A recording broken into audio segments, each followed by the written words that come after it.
6, 5, 4, 3, 2, 1. Full course yellow is deployed. Full course yellow is deployed. Yes, hello everybody. Welcome to another edition of Full Course Yellow on the brand new night of Thursdays. We're coming to you on Thursdays now because In Pit Lane is on a brand new night on Channel 31. There was no point in us being in opposition to each other. So In Pit Lane, 9 o'clock on Wednesday nights on C31 Melbourne. And following up with Full Course Yellow here on a Thursday. Sort of works out a lot better actually because we can actually talk about things that we discussed or that sort of featured on In Pit Lane because if you've seen it or if you haven't seen it, I'd certainly recommend watching last night. We had a great first up show on 31. We had as a special guest from the Aussie race cars, Emma Clark and Jeff Waters, and they were great guests as well. And we also had a fabulous muso on. Keir Stevens was just brilliant. If you love your blues music, slide guitar and all that sort of thing, he was just amazing. So check that out. That's on the In Pit Lane YouTube channel on demand if you missed it on Channel 31 last night. Also, we also had a look at Peter Ingram's rotary powered sports sedan, the absolute beast of a thing, 20B turbocharged RX7 sports sedan that won the recent national round out at Sandown. But anyway, let's talk about it. We've got a lot of the gang are here. Some of us, Mark Jones is out with a bit of illness at the moment. Dave Stillwell is out doing Dave Stillwell type things, whining and dining and living the high life, as indeed he does. But joining us this week on the program, we got Peter Johnson, we've got Craig Doc Latigo and Richard Outram. Guys, welcome back to Full Course Yellow. Good evening, Brett. Evening, Captain America. Thank you very much. Yes, I did get that email because I went with an American bike tonight. So you did, yes, you did. Yes, so we're sort of an American bike. American bike, yes. The Ben Bostrom special, which he won. By the way, your vision is very. You look like Max Headroom. Yeah, you're very, very, very broken tonight. Hey, we've got people on the show who are watching us as well. We've got Marjay. Have a great show. Hope the proper show went well. Yes, as I said, Martin. Yes, very much so. Check it out later on the In Pit Lane YouTube channel. It went really well, especially when you consider that we had so many new people in so many unfamiliar roles. Did a really great job.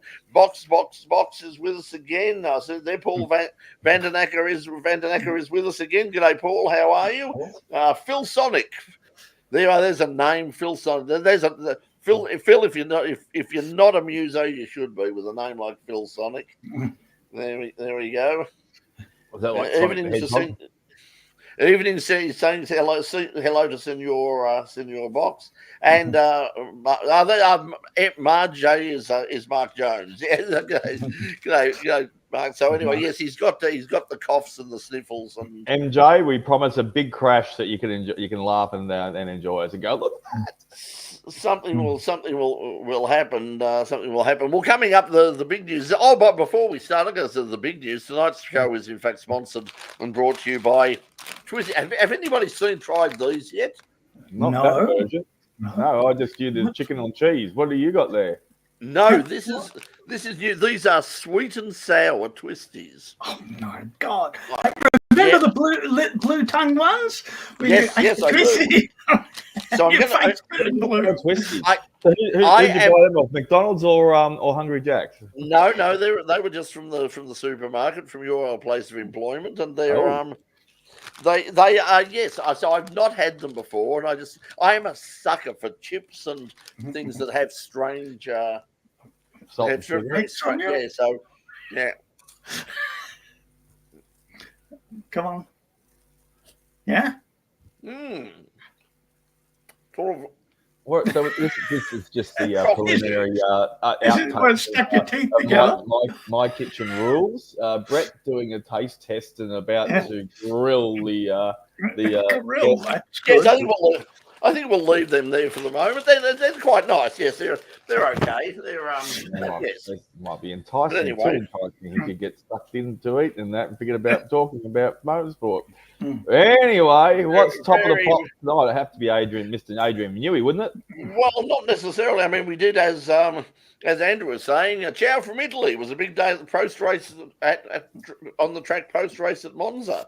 So that's from Andrew. So Andrew, if you're there, ciao, and yeah, hope you're having a good time over there. Yeah, it was a big race at Monza, but what Doc is alluding to, and what I think we've got in the bottom is the rumours are certainly growing, and there are very strong rumours that later on today. I haven't seen the announcement yet, and I am on the media list for the Aston Martin Formula One team, but I haven't got anything at this stage. But there are certainly strong rumours that sometime later today there will be a media conference, and at that media conference they will announce the signing of Adrian Newey for the next 3 years. Now, I believe Doc, you were saying Channel 9 are reporting it? Well, I've got two versions from the News Corp angles. One is the version you're saying they will announce it in the next 24 hours. The other one I've got is they're going to announce it next Tuesday at Baku. However, one of the most convincing news is, I don't know if you did get this press release, but it is very important news that Fernando Alonso has got a new car given to him. Did you see? Yes, I saw that. Yes, nice. What car it was that was given to him for free. Nice little toy if you can. Nice little toy if you can get hold of it. Aston Martin. So, Hunk needs wink, wink. You know, where would an Aston Martin be coming from for free? Yes, a set of James Bond. But did you see who designed the car? Exactly, and that's wasn't Lego. Lego didn't design it. No. No, I mean that's one of the reasons, because of course remember that the Valkyrie is going to actually race next year. I mean it was created basically as a track day car, but they made the commitment that they were going to build a hypercar version to race at Le Mans and also in the IMSA WeatherTech North American Sports Car Championship. So that would give Adrian a bit of an extra avenue and an avenue of with a considerably more aerodynamic freedom than he has in Formula One to stretch his abilities, and also they've got all the road cars as well that he could have an input into if that's part of the deal if he wanted to. So I think it makes a lot of sense for him if that for him to go to Aston Martin, and certainly there's plenty of money there. But as I said, until we actually see it, until they make the announcement, but there's just so much sort of conjecture out there at the moment, and it's gone really crazy in the last few hours. So you'd expect that it's probably 95%. 95% there. Yeah, Mark saying Alonso's career next step. I mean, that's the other thing too. I mean, obviously he's raced and won at Le Mans. If he does want to move aside, and it's still not outside the realms of possibility that Max Verstappen could end up there sooner rather than later, because Max is clearly not happy at the moment. Well, that was quite an Italian Grand Prix, wasn't it? So, yeah, just on that, I did a little bit of research for myself, digging into some bits and pieces.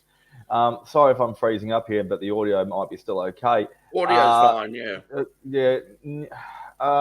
Mr. Christian Horner, who loves putting his tongue in his own cheek and speaking in native tongue in different ways, but he said the biggest, we probably won't go through them all because he doesn't want to let the cat out of the bag, biggest reason that they're actually the other teams have caught them rather than them being more dominant in the last few races is they've made some concessions on cornering speed.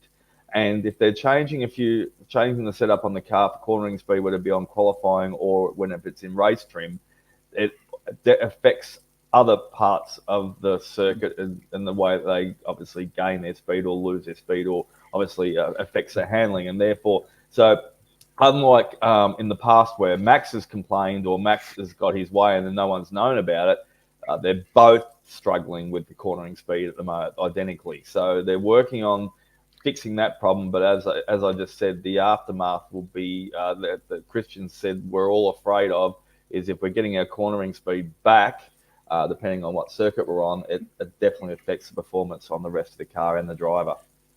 Yeah, well, obviously Monza was always going to be in terms of straight line speed. I mean, that's not been their strong suit over there. So clearly, you would think they'll be more at home at Baku and Singapore, and then and most of the races to come. So yeah, I don't think it's a disaster as yet, but clearly Max isn't thrilled. There's also still the rumours around regarding what happens with Sergio as well. Now, Joe Saywood, who has got a lot of a very experienced Formula One journalist and has a lot of very strong connections in the sport, is reporting right now that basically the reason that Sergio is there is $17 million worth of South American and Mexican sponsorship money is basically behind it, and that's the reason that they're hanging on to him, is because it's even for Red Bull, it's very hard to walk away from $17 million worth of sponsorship money. So yeah, that's certainly a problem. But let's get back to the race itself. I mean, we saw a fabulous win for Ferrari in their home track, as Andrew was said. The crowd was amazing. I mean, you can imagine, like Ferrari's winning at Monza. I mean, what more could you want? It would have been an incredible atmosphere.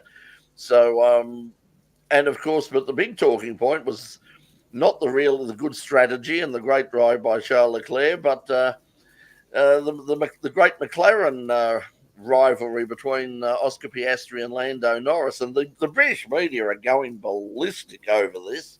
All sorts of Oscar Piastri's Oscar's evil, and Oscar's a bully, and Oscar's he's just not playing the game. And Pete, what did you? For a start, what a great move that was as well. I mean, it was a great move. Yeah, it was clean. It was. There was. I dare say it was even premeditated. Wouldn't you think so, Pete? No, I don't think so. You don't reckon it was premeditated if he got a good start? No, I think Lando was caught napping, and Oscar capitalised. Yeah, well, I think that's been one of the things that Lando has. Lando has been a bit slow, and it's not the initial getaway. It's not like he's getting the drag racing hole shot. He gets away well, but he just seems to not be as smooth in the sort of the transition up the into the next part of the race as they go into the next gear. Something just happens where he starts really well, and then everybody, a couple of people go past him, and Oscar basically, apparently they agreed that, look, we won't race each other into the first corner. That was the deal. And they didn't. But nobody said anything about the second corner, and Oscar went past. And Lando was clearly off the pace. Corner two, did you say? Yeah, that's yeah. Not one, but two.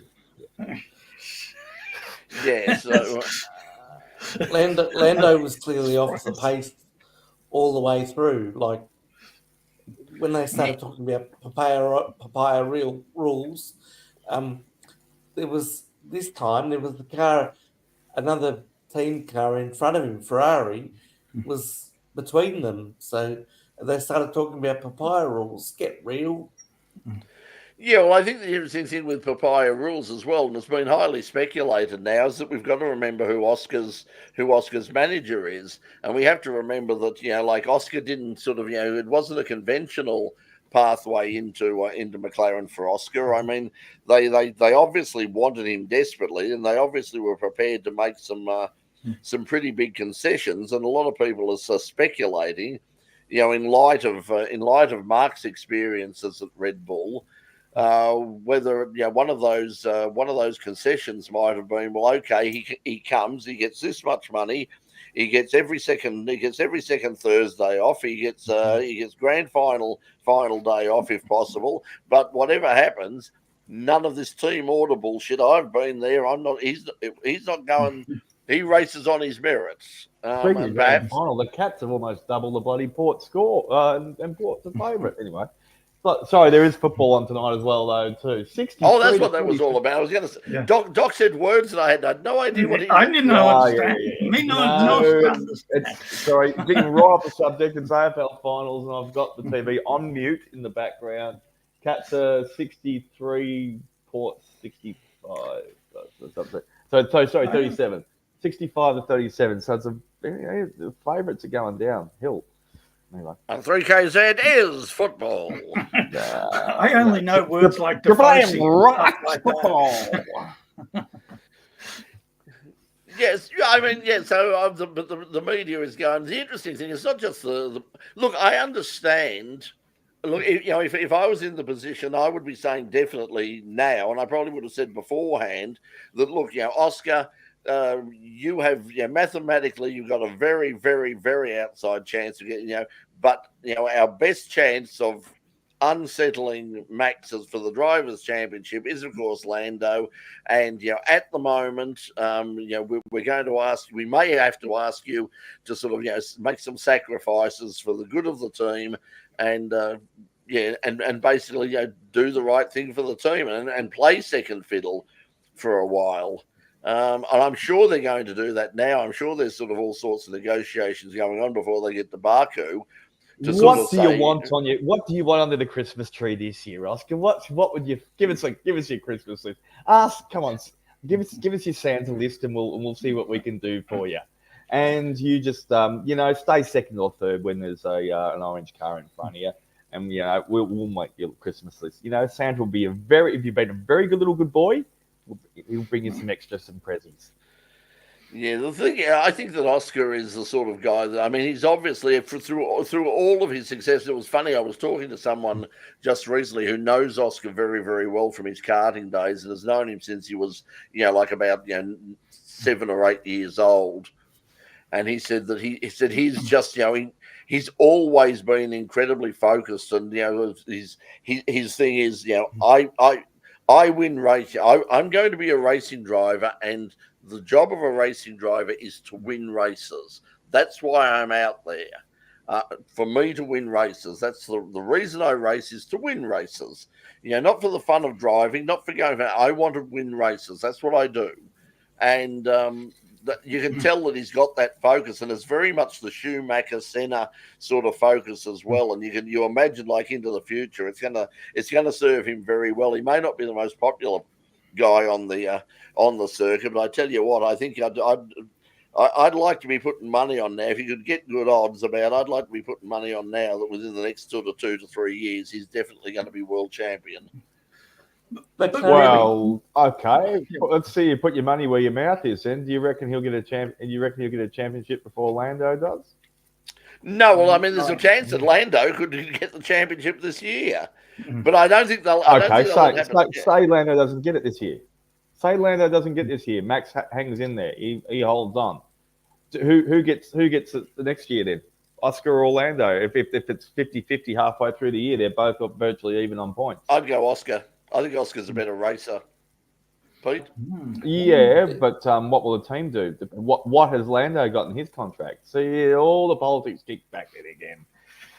And then the British press will just go to town. It'll be fun just to watch get the pop. Why doesn't anyone like Oscar? He's a good Melbourne boy. Oh, what's not to like? We do. We love Oscar, but yeah, I just think the British media is the British media, but I just there is a sort of a like the spirit of cricket about all of this in terms of like how dare this child. This has come out from some of the people that on Tiff Nadell and those sort of people. It's like he's only beginning his career, and Lando has been there for the team must get by, and he needs to learn his place, and number one.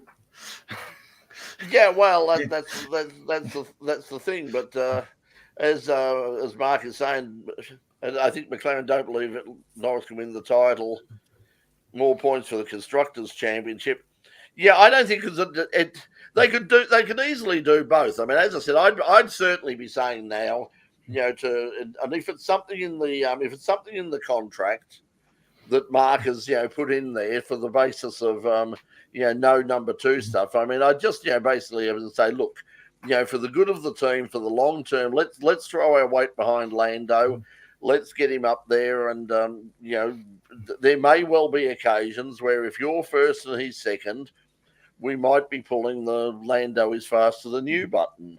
If you're out in front and there's someone else, there's a Ferrari or a Red Bull or a Mercedes, in between you, well, then we're not expecting you to, give up a win there. So if you can win on merit and you can get at least sort of one car, a couple of cars ahead of Lando, that's fine. But if it's a 1-2 situation, then do you reckon they'll pull the Joker card if Oscar is at the front?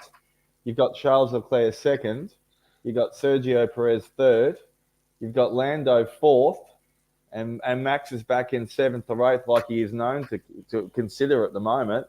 Do you reckon they can pull him from the front and say, we need you to drop back to fourth? And no, they wouldn't do that, because that'd be sacrificing constructors' points. Oh, and that's what everybody's forgetting. But if there was a championship on the line, get you the most money. Well, if there was a championship on the line, it was the second last race. Would they pull him back? Would they find a puncture? No. Pete? And that's what everybody's forgetting this year. The constructors' points between McLaren and Red Bull is actually quite close. Mm. It's actually and gettable this year. It's actually gettable for McLaren this year. Mm. So that's what everybody's forgetting. And I reckon, to go a little bit left of field, I reckon if Red Bull can't with the constructors this year, that's when they'll shaft Sergio. Correct. Yeah. Well, I mean, they're saying the rumor around is that they definitely want him on board for the Mexican Grand Prix, simply because they've said there'll be a huge sort of crowd revolt if he's not there. They're going to lose a lot of people, because the media over there will basically say, our boy has been shafted. Don't go. Don't cheer. Don't go. Don't pay money to see this. Stay away in droves, and they will. The cartel will start executing people. So they will. Well, perhaps Franco down there. The South American cartels will start executing people, and I'm actually upset with that. They probably could. But I think that that'll be the turning point in terms of Sergio. Is they'll let him go through until at least Mexico. I mean, at the moment, he certainly did better on the weekend. He's much closer than he has been. And I think the problem is there's no guarantee at this stage that either Daniel or Liam Lawson would, especially this late in the year. I mean, really, Daniel's got experience, and they might be very keen to get him on board, just basically almost to play the spoiler role and say, okay, Daniel, your job is to try and get as close to the McLarens as you can, and keep them busy and annoy the hell out of them. But I just want the Liam Lawson situation is, we're going to hear from him. He's going to be thinking in 12 months' time, when he still hasn't got a seat. Drats, double drats. I've missed that one. I've missed that one. I've done that one. I could have had that one. I've skipped that one. I should have had that one.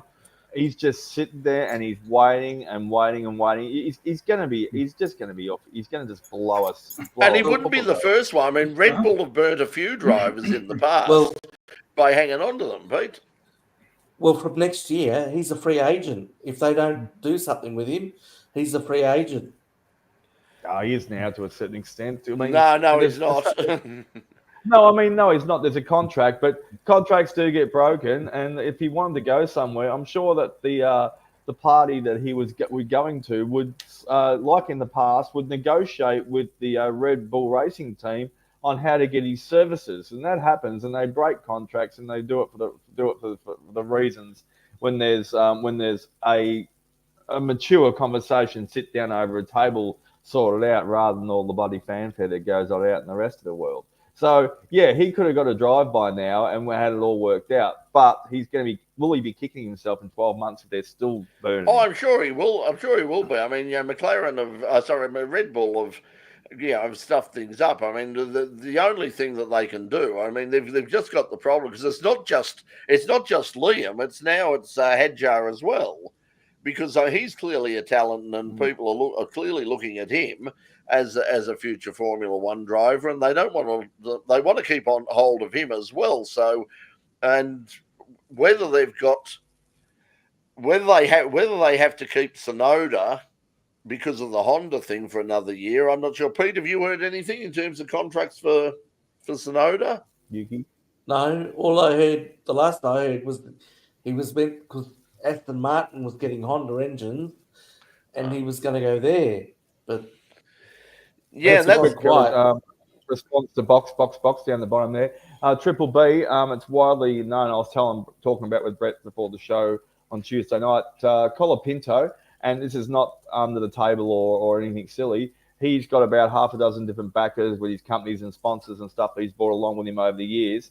Now he's gone to Williams, and obviously, Sargent's been shown the door, and how many years it's been for the Americans. But Colapinto his backers are paying Williams $4.5 million to put him in the seat for the rest of the year. So that's big money. So they've got some faith in the young fellow. Put it this way, they've done pretty well because he wasn't like Antonelli on the weekend decided to smash someone's car into a wall in practice. And poor old George found he had more than 2 nuts in the seat when he was driving around in the next practice sessions when they put it back together. Pete's smiling there, and Richard, we can go back to our nut jokes, Pete. He had 3 nuts in the cockpit, and one of them was running around in front of him, and he was on the radio saying, "Hey guys, I think I've got something loose in the car at the front here, running around my feet and in front of me." And they go, "Oh, what is it?" And he goes, "I think it's a nut." And they go, "Oh, we'll address that when we get back in." So, yeah, but anyway, it was a good. Antonelli, before doing that and on that lap, was actually fastest. So he just pushed it. I mean, he pushed it too hard, too quickly, and I mean it's his first, but he showed his raw talent very, very quickly. Probably just they need to calm him down a bit and just say, look, hey, listen, mate, you've got the gig, okay? It's yours. Although there is apparently something in the contract which does say that if Max came across, he won't be. He mightn't be there. He might be shuffled off somewhere else. Time to leave me loose, wheel. I mean, sorry, Antonelli. So let's see how he goes. But I think he's obviously got plenty of talent as well. The problem is, what they do for next year is they can't. They've got sort of they've got 2 drivers too many, and it's if they're going to keep Sergio next year, which is and he's got the contract. So if they're going to keep Sergio and Max decides to stay, so then they've really got to get rid of someone. If they can't get rid of Tsunoda, then they're just going to have to tell Daniel to I'm sorry, there's no place for you, no room for you at the inn, because otherwise they're going to lose Lawson, and I don't think they want to do that. I think what's going to happen is that it'll get to a point where they realise they can't win because the Constructors' Championship is really close, and when they get to a point where they say, "Oh, we can't win the Constructors' Championship, bye-bye Sergio," and they'll put Daniel in the car and then Liam in the RB. That would make sense for the rest of the year. I mean, it would have. But why did they sign up Sergio for another? How many seasons? $17 million. Well, come to the point, Brett. Yeah. I mean, that's if what Joe Saywood is saying is true, and as I said, he's very well respected as for many, many years as a Formula One journalist and someone who's got a lot of connections in the sport, and that's his argument. That's what he is saying. He's saying that essentially that the team did, for two reasons. They want him because he's very popular. Similar reasons that they said that they want to keep Daniel on board as well. Very popular in America, obviously very popular in South America, and bringing in $17 million into the team in South American money. So and Mexican money. So they're very obviously keen to keep him to keep that because as I said, even Red Bull don't want to be. The other thing that is going around is that apparently there were meetings earlier in the week between Christian Horner and Red Bull officials and Ford that apparently Ford are getting a bit nervous about coming in, and also it was announced today as well that Audi, the Volkswagen company, are laying off tens of thousands of workers in Audi as well, and that apparently the new head of Volkswagen is saying it would look very, very bad at this time when we're sacking tens of thousands of workers around the world and winding back productions of our road cars to turn around and at the same time suddenly jump into Formula One with all of its glamour and glitz and big money. So the rumor at the moment is that they might be looking to try and sell off Sauber before they even get out of it before they even start. So that is certainly set the cat amongst the pigeons. And there's always the story of Jack Doohan's coming next year as well. Well, he's probably probably as secure as anybody at this stage. I mean, so he's right. I mean, in terms of Australians in Formula One, we know we're going to have two. We're going to have Oscar and Jack. If Daniel can hang around. Punching above our weight, considering there's 25 million people in Australia. You do have some countries over in Europe that have two or three drivers at some time or another. But, considering our financial backing is nowhere near obviously some of the other countries and sponsors, to have two minimum and possibly three in the top tier car racing of the world. Yeah, and there's only 20 spots. Possibly a Kiwi as well. I think it was Martin Brundle was saying that they would make up, if that was the case, Antipodeans would make up a quarter of the field. Yeah. And that's another thing the British media would be absolutely pissed off about. Wouldn't they? This is the British media think the Grand Prix is a British institution, and they invite other people in. Oh yes, very much so. That's always been the. Richard, be very careful case. What you say. They're probably tapping your phone right now. Yes. Prince William will be. You have to get Prince Harry into bat for you so he can get those records released. Yeah, see, there's the option that they've got now. I mean, we know that there are buyers for, and interesting. One of those buyers, of course, is New Zealand, the Roden Cars. The guy behind Roden Cars. I mean, he put in an application to be one of the teams along with Andretti. Andretti Cadillac was the one that basically got accepted by the FIA before being blocked by the other teams. But Roden have got money. There's quite a few teams, quite a few people out there with money who currently desperately want to get into Formula One. So if either of those teams now, Renault have said that they have no intention. They've made two announcements. They said they have absolutely no intention of selling Alpine and getting out of Formula One, even if they do get out of sort of building engines. They have every intention of staying in Formula One. They've also announced, and it's on the ticker at the bottom, is that they are very much committed to the World Endurance Championship and are now looking to expand into IMSA as well. And they've said this is a long-term commitment, certainly at least until around 2028. So Renault are going to stay. Leave a comment section down the bottom there because I don't seem to freeze up as much when there's a comment down the bottom there. I'm in the smaller square, so there you go. I don't freeze. So leave a comment down there, and people might guess I'm a puppet. Doc's frozen again. There you go. Unfortunately, it doesn't work. They're only looking at the bike anyway. That's right. Unfortunately, it doesn't work for his audio. Although I do have the power. now Little button. So do I. I can easily just go delete. So anyway, yeah. So that's it. Anything else that we want to say about the Grand Prix, Pete? You obviously watched there. I haven't seen it yet because Doc told me on Tuesday night, and I've heard about this from everybody. I think Mark put something up. And Richard might have seen it as well. Apparently, the Formula 2 race was something special. Haven't watched it yet. I didn't watch Formula 2. No, neither did I. No. Best racing. They always don't tell us about it. I'll watch it now. I didn't realise that twos and threes were on. Brett always says they're always good. And I said, I know they're always good, Brett. Actually, you can quite easily enjoy them better than the F1 race at times.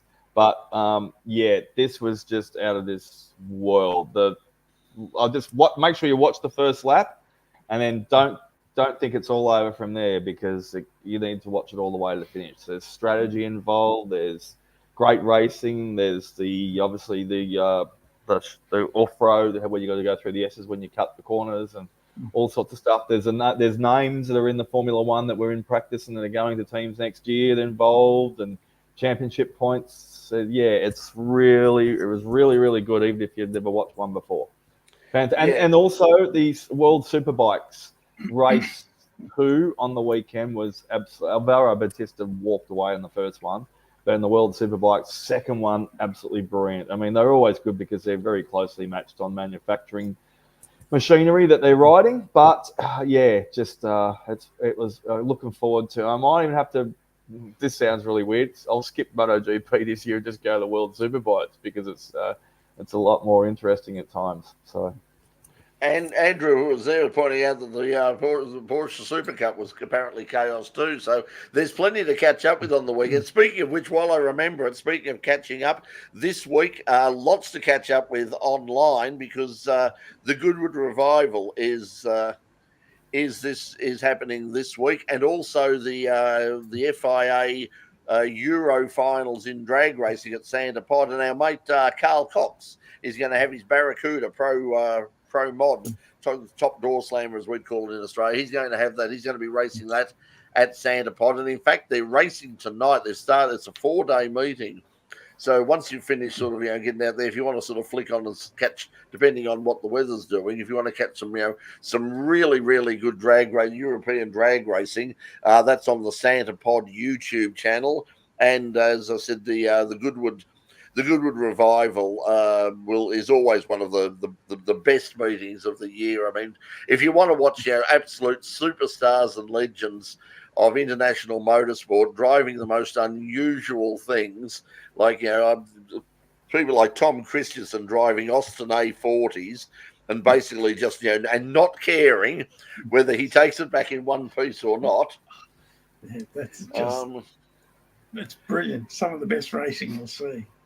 Yeah, and Christian Mansell ended up finish, I think, the season in 5th position in the championship. So that's a really good result. He got promoted up to third when the third. I think he finished 4th, and the third place guy who crossed the line first was penalised for an infringement. And apparently that was race as well because as Phil's saying that all of the Formula 2, Formula 3 and the Porsche races were all apparently nuts. So there's plenty to watch there. Jump on YouTube at your world is at your oyster. There'll be fun aplenty. Yeah, it is. I mean, it's it's one of the things I was thinking this just today. Actually, I was watching it because the annoying thing at the moment, I spent a long time last night because after we ran the show on YouTube live.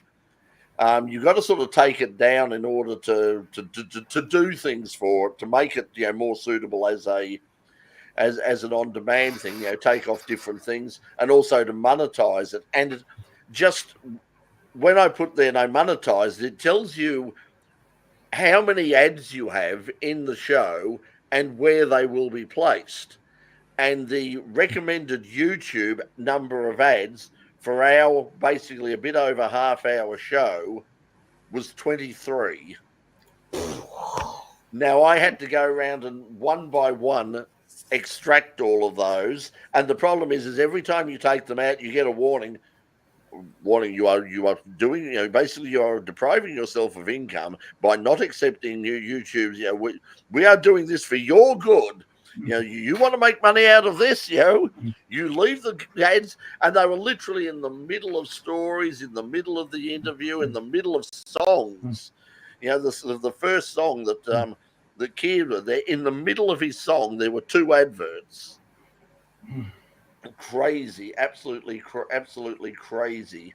So it takes a long time, but look, it all helps. I mean, but the thing is, you can avoid it if you don't get YouTube Premium. And I just thought today, okay, if I had to give up, in terms of what you know on YouTube, if I've got to make a choice between KO and YouTube and paying for one, I'm probably going to pick YouTube. Just because of the fact, there's so much of everything on YouTube that you can watch. So many, like last week, there were probably 12 or 13, live motorsport events. I watched a race from Brands Hatch where I think it's an ex Gary Rogers motorsport Commodore absolutely blew away a field in the saloon cars at Brands Hatch. And that was very entertaining. All sorts of cars running around there.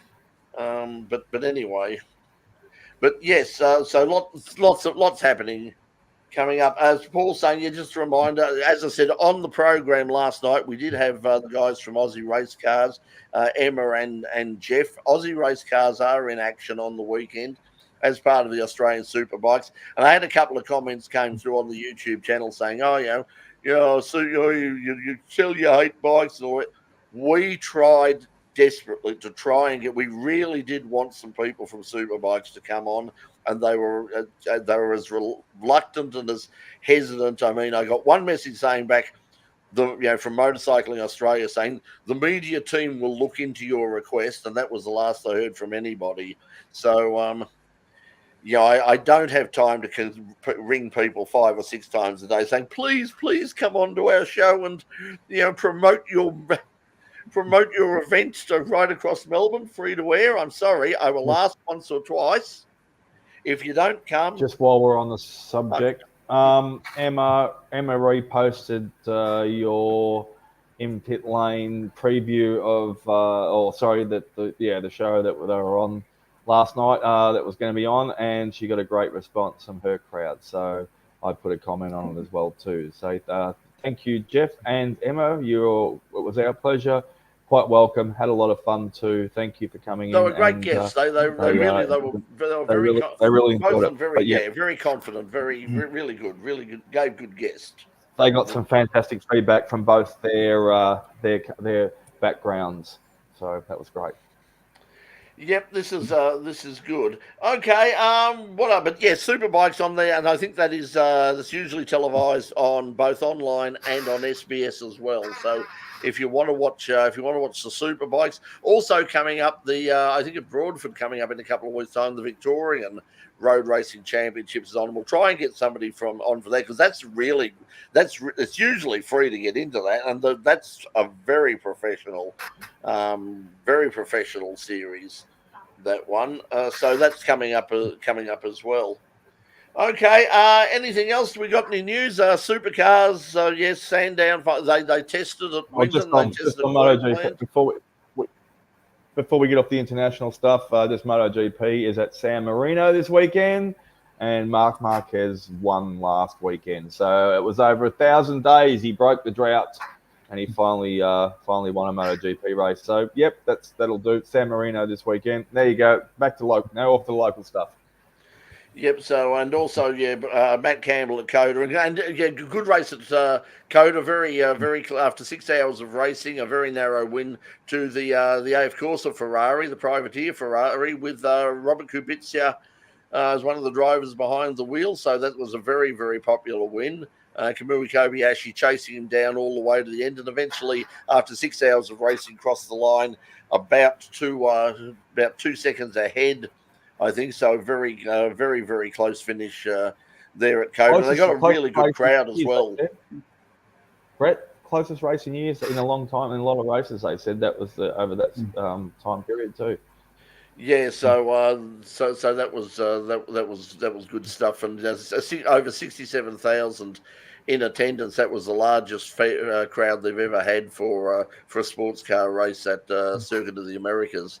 So sports car racing booming at the moment. There's still very strong rumours going around that sometime possibly at the Petit Le Mans there will be an announcement that Hyundai will join the World Endurance Championship in 2026. It's very, very, very strong rumours. So once again, more companies coming on board. So even if Audi leaves Formula One, they can come back to sports cars. But anyway. Okay, I think that's about all we have time for, because I've got to finish my sweet and sour twisties. That's it, because that's tea tonight, ladies. That's it. That's all I can afford. I can't afford proper food. I've got junk food, so I'm going to have my sweet and sour twisties. Wash it down with some dirty water and go to bed, I think. So KFC have got their 6 for $6.95 deal on their hot.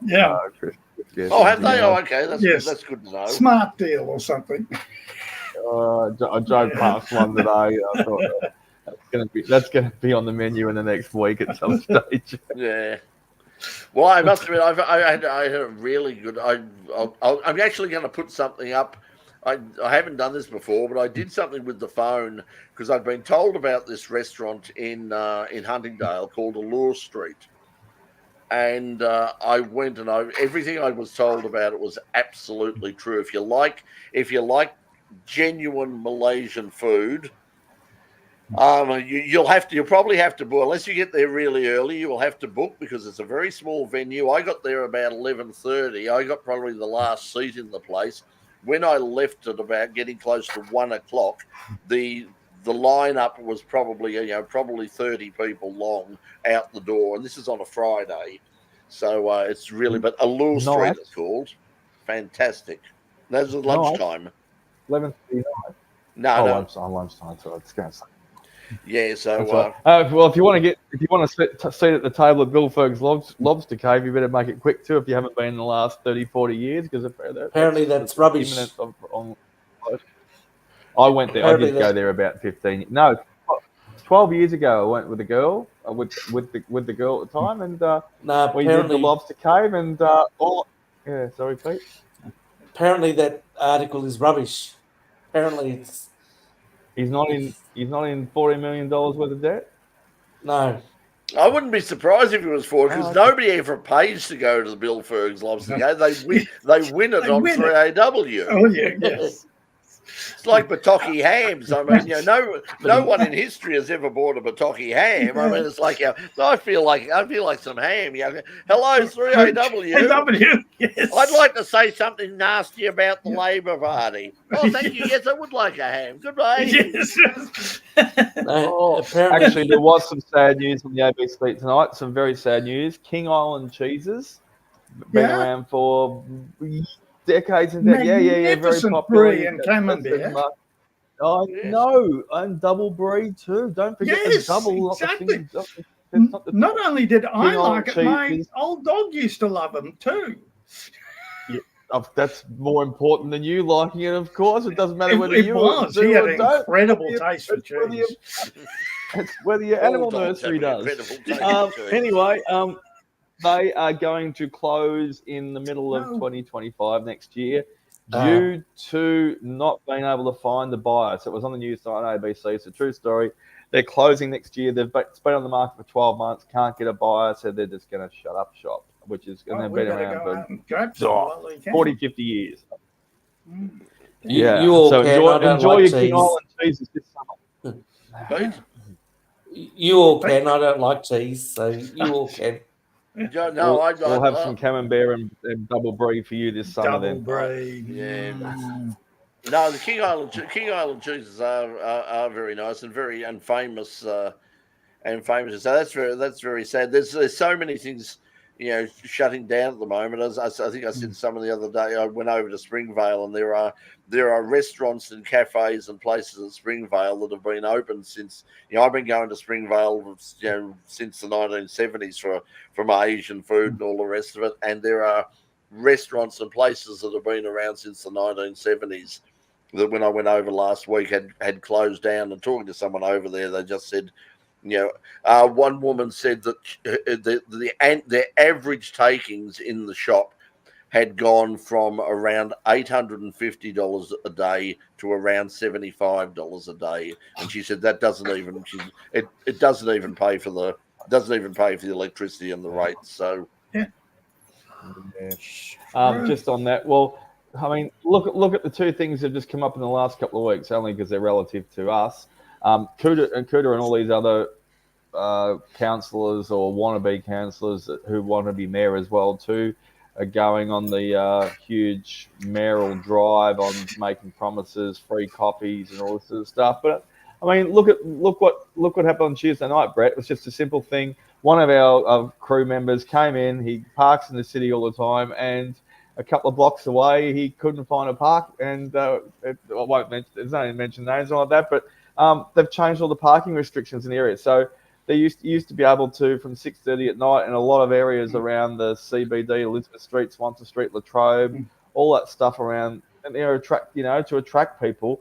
And there's a nightlife there as well, though, too, especially in summer. And they're trying to make it vibrant again. So the restrictions used to finish at 6:30 at night, and everyone would free for all park, and there'd still be free parks for people that live in the area, and also next morning they'd be all freed up again. Well, they've changed all the restrictions to 10:30 at night now to stop people. Well, certainly going to stop me. Like, sometimes I'd come home from Winton or so, or they'd be late at night, and I'll go, I might just.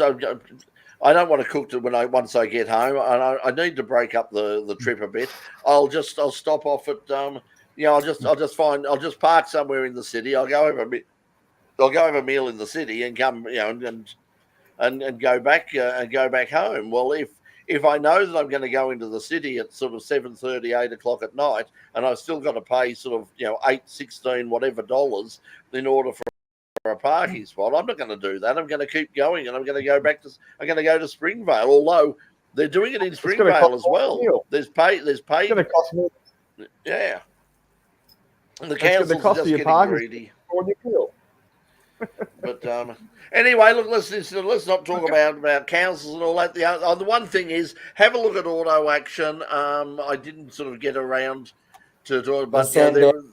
Sandown. Yeah. The plan, they've got a bit of a plan at the moment to asking motorsport fans to join the Melbourne Racing Club through and apparently if you do it through the Mornington Race Club, you get the Mornington thing, you get passes to both Mornington and Sandown for the horse races. And I think it does include, I think it does, from what I read, it does include motor racing. I'd be surprised if it does. It's probably a really, really good deal then. But what's the gist of it? You've just been bits and pieces, guys. So if you join the Melbourne Racing Club through the Mornington course, it's the QR code is in order. Get the digital copy of Auto Action. There is a QR code. You can scan that. If you're so inclined, you can join because the members of the Melbourne Racing Club, one of the members has called for a special general meeting, basically to take the whole sale stand down. Yeah, just kill it off completely. He's just saying, no, we want this gone. We don't want to sell it, and it's got nothing to do with motor race. They're just saying that lots of traditional members don't want Sandown gone. They want to keep Sandown. Okay. He's called for a special general meeting, and they've sort of said, look, if we can get the numbers, if we can get enough motor racing people on board, and then we can get the proxy votes, we can put it in there and we can outvote the people, the pro-development people who basically just want to shut everything down and make as much money out of it for themselves as they can. So this is the idea. Now, whether it works or not, I've got my doubts. I think they will definitely sell it. I think it is. But if you're so inclined and you want to give it a go, check out Auto Action check out Auto Action this week. They've got the QR code, scan it. I don't know how much. Pete, did you check how much it costs? No, I didn't know. Yeah. No, neither did I. I really wasn't that interested because I as I said, I really can't see them holding on to Sandown. That's the other problem is the temporary permit they got to run race meetings at Sandown because they expected it to close. I think that finishes next year. And after that, the FIA have said definitely, if you want to keep running motor races there, you're going to have to make some major changes to that. And we talk major changes. They're going to basically take out big slabs of your horse racing track. So that's not there. What's there? Changing owners, but same management from random post.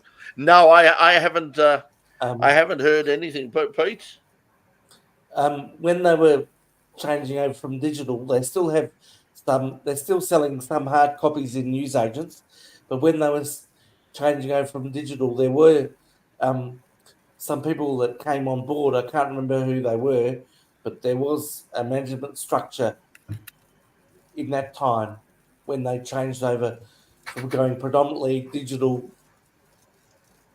as opposed to hard copy.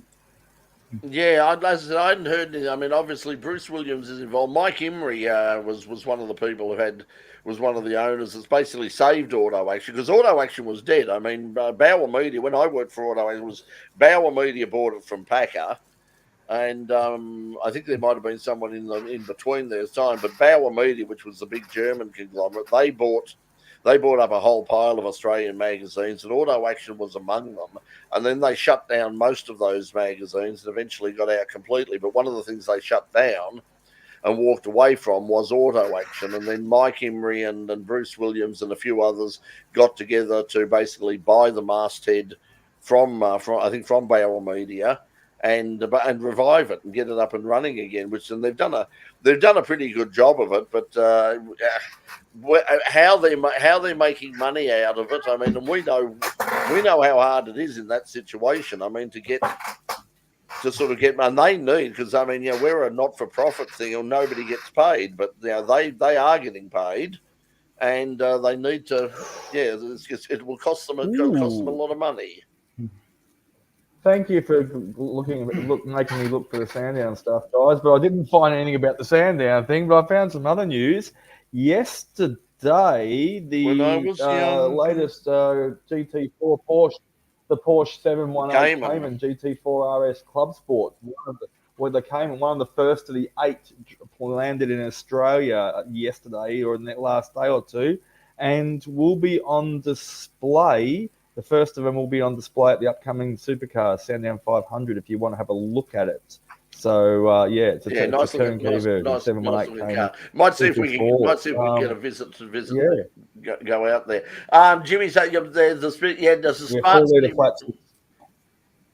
The Smart City Rail Network. That's nowhere near because the hub for that is out Clayton way, because half of Clayton has been dug up now, and they're basically they're rebuilding Clayton big time. And so there's no other rail lines going into it. It'll just be just continue to be the Dandenong, the Cranberries Pakenham line. So there's no other rail line going through there. So it has nothing to do about the rail link. It's simply people wanting to make lots and lots of money because it's prices there. I mean, they're getting for 1-bedroom units in Springvale now. They're getting close to $1 million now. It's quite crazy the amount of money they're getting. So if they could put a whole pile of them in and around Sandown and around the lake and all the rest of it, got a major road on one side and a railway station on the other. They'll get a lot of money for it. But a lot of the rank and file members of the racing club, the older members, don't want to get rid of it because they want to spend a lot of the money. They want to spend it on improving and doing further modifications at Caulfield. The problem is they don't own the land at Caulfield. It's Crown land. Caulfield is on Crown land apparently, and a lot of people are saying, "Hang on, why are we spending all this money on a piece of land we don't own? We own Sandown." So that would.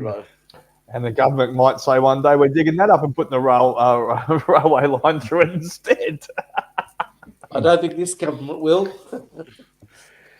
No, I don't think. Well, that's the other thing that won't. Not That's the other thing that won't be built. Their projects are on. I can tell you the one thing that won't be built in terms of probably with either government, but certainly with a change of government, the Avalon Motorsport Complex is dead, and I can. That's. I know, Sunil and everybody. No. It's not dead. I've been to Geelong twice. I've been to Geelong twice this week, and there is a big sign in the middle of a field out there, and I drive past it. I've seen it 4 times this week because I've driven out twice there, and I saw the big sign, and it's got the Avalon, and it's got Motorplex, blah, blah, blah. It is not dead. I see the sign every time I drive. Yeah. Well, you ask somebody from the Liberal opposition about their views of the Avalon Motors and see what happens. I could go out there and stick a sign out there saying this is the next motorsport park. And that could be quite fun. I mean, we should get some really big ones, and put them out. Well, remember years ago we did do that fake ad where we said that we were going to turn the Botanical Gardens into a racetrack, new side of the Australian Grand Prix, and some people took that seriously. Yes, so it is. So that confirms it. That's what I've always been told. Caulfield is Crown land, and don't forget the Berwick racetrack and all the other.